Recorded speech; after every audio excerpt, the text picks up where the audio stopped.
Hey guys, my name is Lucas and this is Drum Tip Tuesdays. Today we're going to be talking about something that I call levels.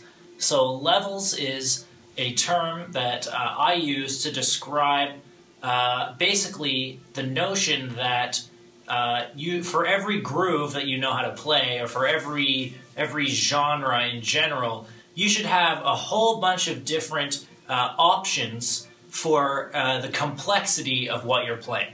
So, for example, in what you're about to see, we're going to do a swing tune, just a piano play-along track, and it doesn't really matter what I'm playing, but what you want to check out is the fact that there's a whole bunch of different levels of complexity. So it starts out with just the hi-hat, then you might add something else, and the idea being that you can use these levels as a way to build intensity in your playing or in an ensemble, to build the intensity without necessarily building the volume. All right, so there's a big difference between intensity and volume.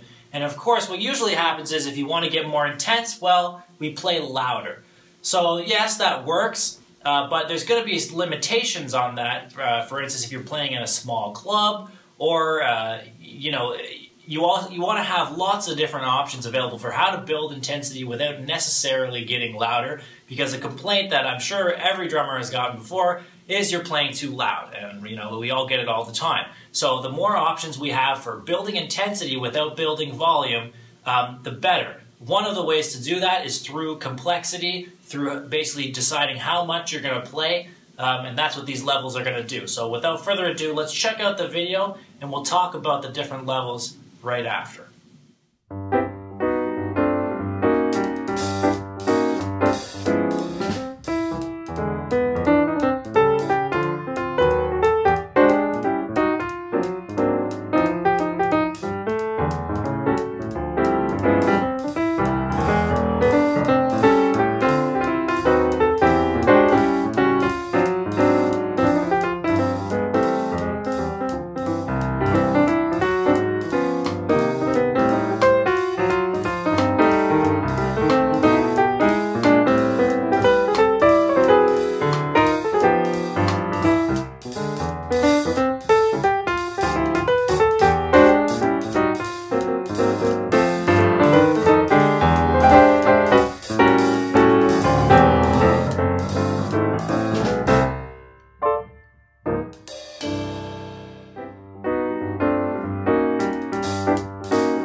Alright, so we just checked out some different levels of playing in a medium swing tempo.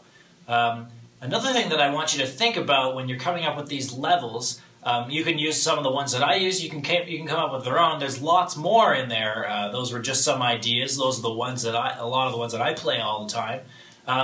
Another thing that I want you to think about is practicing with levels or different degrees of complexity.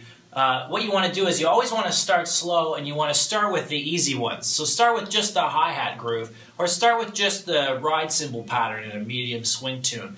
And then one thing you want to focus on is that as you add more notes, as you add complexity to the groove, it still should have the same feeling as it had when you were playing the simple thing at the beginning. So you notice that hopefully when I was playing the ride cymbal at the beginning, even though I'm adding more and more as it gets going, it still should feel the same. It shouldn't feel like it's rushing or pulling back. It should be still in the same pocket as when you're playing on the ride cymbal.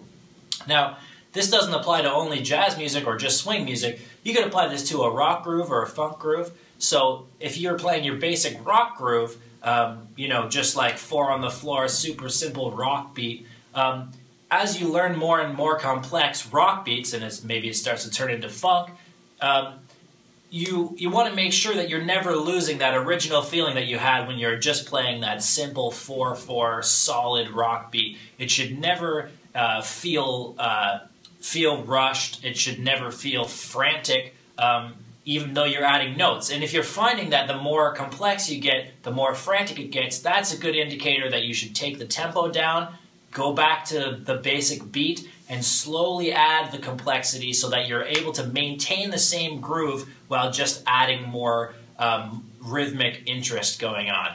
All right, so thanks for tuning in. That's Levels. Feel free to leave a comment below. I do respond to all my comments. Hope you guys enjoy this, and I'll see you next week.